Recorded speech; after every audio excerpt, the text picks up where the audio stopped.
سلام آپ نے سنا اور آدھا سنا نہیں، اس لیے پھر سے سلام کرتا ہوں۔ السلام علیکم ورحمۃ اللہ وبرکاتہ۔ اچھا، ادھر والے میرے ساتھی اگر کرکٹ کے گراؤنڈ میں نہیں آئے تو بیٹھ جائے ماشاءاللہ۔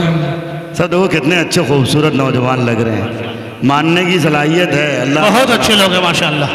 سامنے والے بھی بیٹھ جائیں ماشاءاللہ۔ اور ادھر وہ سامنے والے ساتھی اگر بارات میں نہیں آئے تو آپ بھی بیٹھ جائیں ماشاءاللہ۔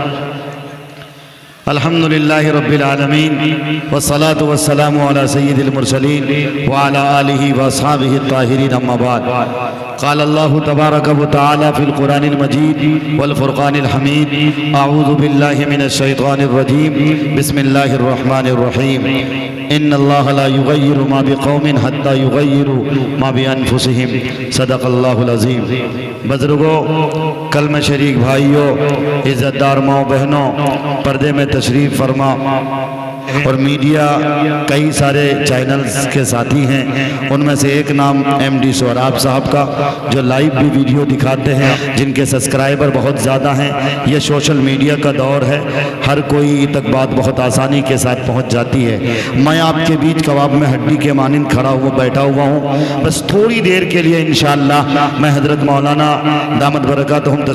تشریف رکھتے ہیں، جن کے تشکر کلمات ہونے تھے، میں ان کے بیچ حائل ہوا ہوں صرف اس غرض سے کہ جو بھی میرا نوجوان ساتھی کھڑا ہے کسی طرح سے ان کو بٹھال دیا جائے۔ اگر نوبت آئے پیر پکڑنے کی تو پکڑ لیا جائے گا، لیکن آپ کو بیٹھ کے سننا ہے۔ بیٹھے ہوئے بہت اچھے لگتے ہیں۔ ہمارے ایک مقرر صاحب آج کے اس جلسے میں آئے ہیں، ہمارے علاقے کے بہت ہنسنے ہنسانے میں مشہور مقرر ہیں، یعنی جناب قاری سہراب چاپدانی صاحب۔ وہ کہتے ہیں کہ اللہ تعالیٰ نے منہ دیا بولنے کے لیے، اور اسی طرح سننے کے لیے کان دیا، اور اسی طرح سے پکڑنے کے لیے ہاتھ دیا، اور چلنے کے لیے پیر دیا، تو بیٹھنے کے لیے بھی کچھ نہ کچھ تو اللہ نے دیا ہی ہے۔ تو بہرکیف آپ سمجھدار لوگ ہیں، تو بیٹھنے کے لیے اللہ نے جو چیز دی ہے اس کا بھی آپ ذرا سا بہرحال استعمال کر لیں گے تو بڑا اچھا ہوگا۔ جلسے کو حسن انتظام کے ساتھ چلانے میں بڑی مدد ملے گی۔ بزرگوں،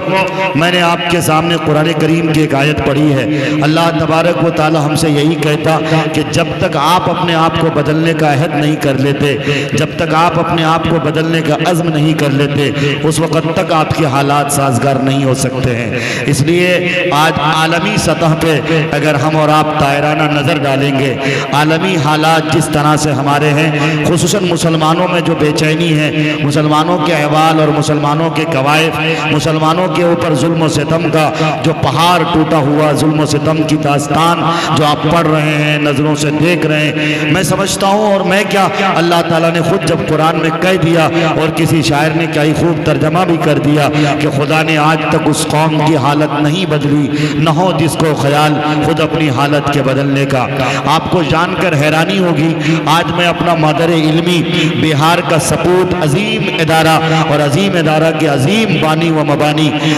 مفتی اعظم ہندوستان فقیہ العصر، درجنوں نہیں بلکہ سینکڑوں کتابوں کے مصنف حضرت مولانا مفتی اختر امام عادل صاحب قاسمی دامت برکاتہم العالیہ، جن کا فیض میں صرف اپنے ہی لیے نہیں بلکہ آپ کے بیگو سرائے ہو، کھگڑیا ہو، میرا پورنیہ ہو، ارریا ہو، مدھے پورہ ہو، سہرسہ ہو، جہاں تک الحمدللہ علماء کرام کی ایک کثیر تعداد ہے، فقہ سے جو لوگ وابستہ ہیں، حضرت کے فیوز و برکات آپ کو بالواسطہ نہیں تو بلا واسطہ ضرور نظر آئے گا۔ اور حضرت کے آج مدرسے میں ختم بخاری کی تقریب پہ ایک مجلس تھی، اور اس مجلس میں حضرت مولانا مفتی ثناء الہدیٰ صاحب قاسمی، نائب ناظم امارت شریعہ پلواری شریف پٹنہ، اور حضرت مفتی صاحب دامت برکاتہم العالیہ نے دو تین قیمتی باتیں کہیں، بس وہی دو تین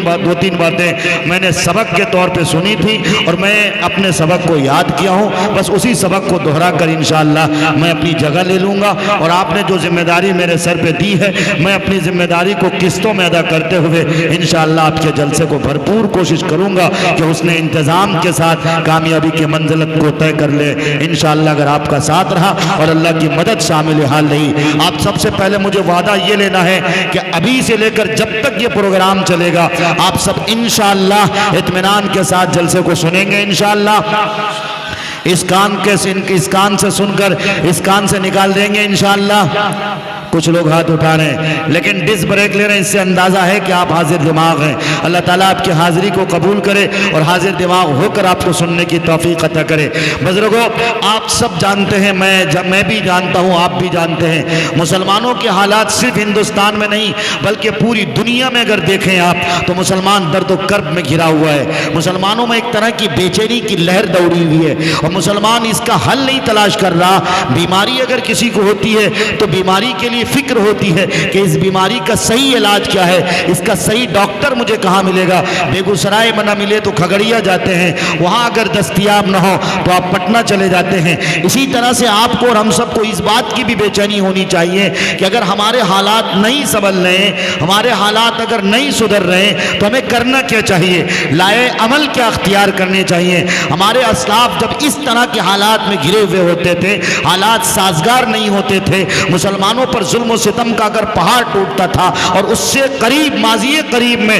آپ اگر دائرانہ نظر ڈالیں حضرات صحابہ کرام کی زندگیوں پر، حضرات صحابہ کرام کو بھی آپ تاریخ پڑھ کے تو دیکھیں، غزوہ تبوک ہو، خندق ہو، اسی طرح بدر کی جنگ ہو، ساری جنگوں کی تاریخ پڑھیں۔ بہت ساری جنگیں تو ایسی لڑی گئی ہیں جس میں تعداد صحابہ کرام کی مختصر سے مختصر تعداد ہے، اور آپ کو یہ پتہ ہونا چاہیے کہ نہتے صحابہ کرام تھے جن کے پاس اسلحے بھی نہیں، جن کے پاس برچھے بھی نہیں، لیکن ایک طرف ایک ایسا مجمع تھا جو ہزاروں پر لیس تھا، جن کے پاس اسلحے بھی تھے، جن کے پاس برچھے بھی تھے، جن کے پاس لڑائی کے لیے جو آلات چاہیے ہوتے ہیں، جو چیزیں چاہیے ہوتی ہیں، وہ ساری چیزیں تھیں۔ لیکن میرے بھائیوں، میرے کلمہ شریک بھائیوں، وہ کون سی طاقت تھی جس نے صحابہ کرام کو فتح و نصرت کی تاریخ رقم کرنے پر مجبور کیا؟ بتاؤ وہ کون سی طاقت تھی جس نے صحابہ کرام کو زیر نہیں بلکہ صبر کر کے فاتح قرار دیا ہے؟ وہ کون سی طاقت ہے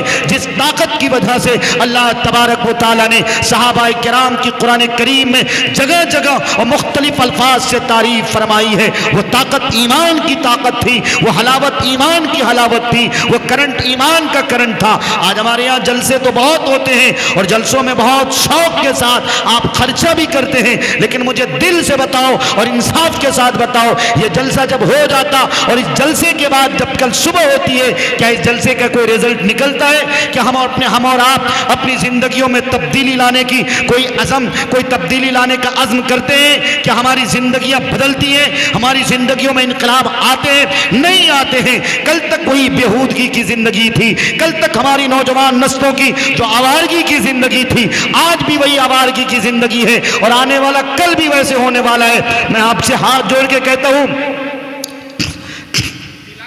اصلاح معاشرہ کے جلسے میں آپ سب بلائے گئے ہیں۔ اصلاح معاشرہ کا مطلب سماج سدھار ہوتا ہے، اور سماج صرف ایک سے نہیں بنتا۔ سماج ہردیا کے لوگ اگر ہر کوئی مل کر اپنے آپ کو اگر بہتر نہیں کرتا، سماج میں بھی ہوں، سماج آپ بھی ہیں، لیکن ہماری حالت یہ، ہم چاہتے ہیں کہ آپ سدھر جائیں، آپ چاہتے ہیں کہ مولوی سدھر جائے، باپ کی خواہش ہوتی ہے کہ بیٹا سدھر جاوے، بیٹے کی خواہش ہوتی ہے کہ میرا باپ سدھر جاوے، ماں کی خواہش ہوتی ہے کہ بیٹی سدھر جاوے، اور بیٹی کی خواہش ہوتی ہے کہ ماں سدھر جاوے۔ ہر کوئی ایک دوسروں کی اصلاح چاہتا، ہر کوئی آج کے اس دور میں مسلم بنا بیٹھا ہے، کوئی اپنی اصلاح کرنے کو نہیں چاہتا۔ یہی وجہ ہے کہ آج ہمارا سماج خلفشار کا شکار ہوا، آج ہمارے سماج کے نظم و نسق بگڑے، آج ہمارے سماج کی لڑکیاں آوارہ ہو گئی، آج ہمارے سماج کے لڑکے لچے پیدا ہوتے ہیں، لفنگے پیدا ہوتے ہیں، آج ہمارے سماج کے لڑکوں کی زندگیوں میں دین نہیں ہے، شریعت نہیں ہے، محمد رسول اللہ کی غلامی نہیں ہے۔ مجھے آپ انصاف کر کے بتاؤ بزرگوں، کلمہ شریک بھائیو، بھائی جس طرح کے حالات تھے ویسے ہی رہنے دو نا، کئی چھیڑ چھاڑ کر دیا، اپنا اچھا خاصا بج رہا تھا، پہلے ہی کچھ کر لیے ہوتے، یہ آپ کیا کر رہے ہو بھائی؟ یہ سب نہ کرو، ایسا نہ کرو، مائک اچھا بجاؤ تاکہ بیگوسرائے کی تاریخ رقم ہو۔ جیسے اس جلسے کی تعریف ہو رہی ہے، اراکین کمیٹی کی تعریف ہو رہی ہے، آپ بھی اپنا باجا ایسا بجاؤ کہ ہم پورنیہ جلسہ کریں تو بیگوسرائے کے آپ کے ساؤنڈ کو یاد کریں اور ہم لے جانے پر مجبور ہوں آپ ویسا ساؤنڈ بجاؤ. آپ کا ساؤنڈ اچھا بج رہا ہے, آپ کی بہت اچھی ساری چیزیں چل رہی ہیں, لیکن اس کو اور اچھا کر دو تاکہ جلسہ حسن انتظام کے ساتھ اپنے منازل کو طے کر سکے. میرے بھائیوں, میرے بزرگوں, آپ جلدی صحیح کر دو. میرا بھائی اراکین کمیٹی سے گزارش کرتا ہوں, دیکھو لوگوں کی توجہ ادھر ادھر جا رہی ہے, اچھے خاصے لوگوں کی توجہ میری طرف مرکوز تھی, علماء کرام کی طرف مرکوز تھی. میرے بھائیوں, میرے بزرگوں, القصہ مختصر, اپنے دماغ کو ڈائیورٹ ہونے نہ دیں. میں آپ سے مختصر سے وقت کے لیے صرف اس لیے آیا ہوں, جلسوں سے زندگیاں نہیں بدلیں گی, زندگیاں آپ بدلو گے. آپ اپنے آپ کو بدلنے کا وعدہ کرو, اگر کرو گے نا تو انشاءاللہ آپ نے دیکھا نا, آپ نے دیکھا کس طرح سے فلسطین کا ایک چھوٹا سا قصبہ, فلسطین کا ایک چھوٹا سا حصہ جس کو ہم غزہ کی پٹی کہتے ہیں, غزہ کی پٹی میں رہنے والے غزہ کے مجاہدین کو دیکھو, غزہ کے ان نونہال ان معصوم بچوں کو دیکھو, ان نہتے بچوں کو دیکھو, غزہ کے ان خواتین و حضرات کو دیکھو جن کے ایمان کے سامنے باطل طاقتیں ڈھیر ہو گئی ہیں. وہی طاقتیں لاس اینجلس امریکہ کا وہ شہر جس شہر نے قسم کھائی تھی کہ ہم غزہ کو صفحہ ہستی سے مٹا کے چھوڑیں گے, غزہ کو ہم جلا کے راکھ کر دیں گے, غزہ کو ہم تاراج کر دیں گے. لیکن بتاؤ آج لاس اینجلس جل کے خاک تو ہو گیا. لاس اینجلس میں میڈیا ہاؤس تھے, لاس اینجلس میں ہالی ووڈ بالی ووڈ, اسی طرح سے وہ سارے آلات اور وہ ساری طاقتیں تھیں. لیکن خدا کی قسم تاریخ گواہ ہے, میڈیا گواہ ہے, اور میڈیا میں صرف الیکٹرانک میڈیا نہیں, پڑھ کے دیکھو پرنٹ میڈیا نے چھاپا ہے, دا ٹائمز نے چھاپا ہے, ہندوستان نہیں بلکہ پوری دنیا کے جو بڑے بڑے چینلز ہیں سب نے چھاپا کہ لاس اینجلس جل کے خاک ہو گیا. لاس اینجلس جس نے دعویٰ کیا تھا کہ ہم دھرتی سے غزہ کو مٹا کے چھوڑیں گے, غزہ کے نقشے کو ختم کر کے چھوڑیں گے, مسجد اقصی کو مسمار کر کر, مسجد اقصی کی اینٹوں سے اینٹ بجا کر ہم وہاں پر ہیکل سلیمانی تعمیر کروائیں گے. لیکن کہاں گئے خدائی دعویٰ کرنے والی یہ باطل طاقتیں, باطل نظام منظم کرنے والے, کہاں گئے امریکہ کے ایجنٹ, اور کہاں گئے یہ اسرائیلی بھیڑیے کی طاقت, اور کہاں گئی یہ بین الاقوامی قانون بنانے والے, اپنے آپ کو سیکولرزم کا دم بھرنے والے, اور فلسطین اور غزہ کے مجاہدین کو